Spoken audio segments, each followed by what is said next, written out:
Well, new fallout today on the bombshell revelations from Congressman Devin Nunes that he has evidence intelligence agencies may have intercepted private communications of members of the Trump transition team when legally monitoring other targets. For more, I want to bring in former CIA officer Buck Sexton. So I think the easiest question here I got to say is that possible?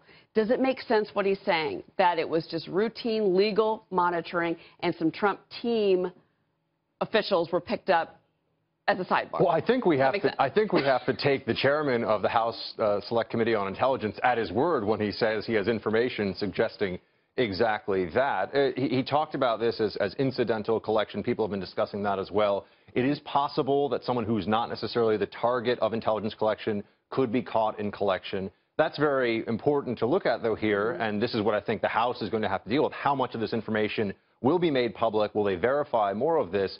Because if there was an effort inside the intelligence community, it might have even been one or two individuals, we don't know how many people have been involved, to use that information illicitly for political purposes, then you get out of the, well, this was a legal collection issue that wasn't a problem, into this was political payback, and if somebody leaked classified information, they broke the law and there should be accountability. Well, but I mean, the actions of Chairman Nunes have been coming into question. I mean, we heard Sean Spicer's briefing today, and the reporters were all over him saying, you know, the semantics of this. Is he angering the intelligence community, potentially jeopardizing an ongoing House investigation that maybe needs to become, you know, it needs to become a private investigation? They need to do an independent investigation. Did he go too far? I think that there's a lot of focus on the process right now because there are people, particularly on the media side of things, that don't like the conclusions that many would draw from what we were told yesterday. I'm not even saying that. I'm saying, but is this the way to properly handle U.S. intelligence? We are in uncharted territory.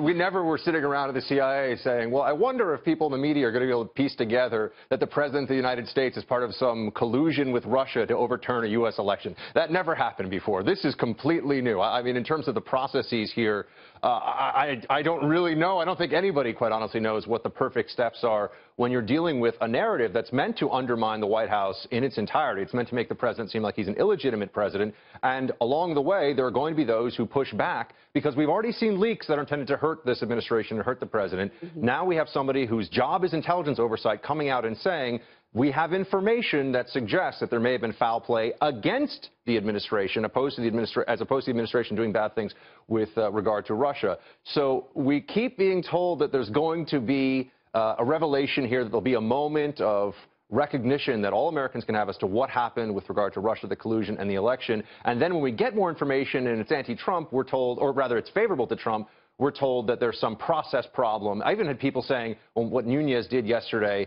that may have violated the law. You may have seen people making that allegation. Sure. Well, the President of the United States can declassify anything he wants in real time. So if the President did, in fact, say to him, look, I think you should take this information out and make it public, then he's completely covered. And also, I don't think we want to start throwing members of the House or even suggesting that they should be prosecuted for doing their jobs, which is telling the American people the truth about the more serious information in all of this, and this is where the allegations are coming from the liberal media that at this point seem unsubstantiated. They're trying to bring it into Russia. They're trying to tie it to Russia. There was no Russia. Devin Nunes ever said the word Russia yesterday. Well, this is what everybody, there were a few moments yesterday where people had to have their ears all of a sudden shoot up in the air, and they'd say to themselves, hold on a minute, how can this be explained? And if there were communications that did not involve Russia that were part of this, we need to know what those communications were and why the intelligence community might have picked them up. Buck, thank you very much. Thank you.